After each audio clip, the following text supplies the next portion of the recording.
The biggest problem in Washington state is conservatives don't show up to vote. Conservatives don't show up to school boards. Conservatives don't show up to community forums. Conservatives sit back and do nothing.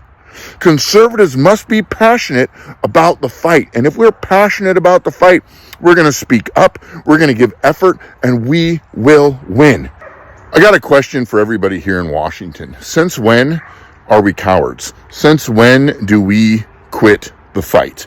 You know, we see what's happening in our counties. We see what's happening on our school boards. We see what's happening in our legislative session all throughout the state. And I will be honest, as you know, it is extremely discouraging. It is very oppressive. And the response that people have time and time again is to flee the state. But since when is fleeing the correct answer? Since when is fleeing our home? Like, why do we flee? Why do we give up? Why do we abandon one another? People say it's hopeless. It's hopeless. It's hopeless. Washington state is hopeless.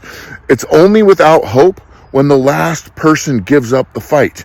And as long as there's people like you, and as long as there's people like me that are willing to fight, we have hope, and we can turn it around. We're seeing bright spots of conservative all up and down the West Coast. We're seeing leaders rise. We're seeing voices rise up. That's why these platforms are so important, like TikTok, Instagram, all these things, because we can spit out information and we can voice hope out to one another. We can encourage one another through these platforms. In state, I'm raising 8 kids. Man, it's expensive. I got to work. My wife's got to work. I got to work side jobs. I get it. But since when do we quit? Since when are we cowards? Since when do we give up the fight? We were born here. We have a responsibility to fight here. We have a responsibility to fight for one another. We have a responsibility to fight for future generations. If we flee, then we're turning our back on the people that have no choice but to stay. We need to stay and fight for one another. Liberal policies stink. They suck. They're ineffective, and they can be defeated. But we need to unite and commit to fighting for one another, fighting for what's right, speaking the truth.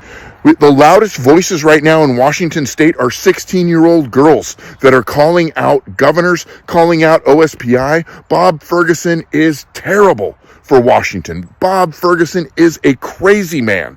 OSPI Steve Reichel, or Chris Reichel, whatever his freaking name is, that guy is terrible.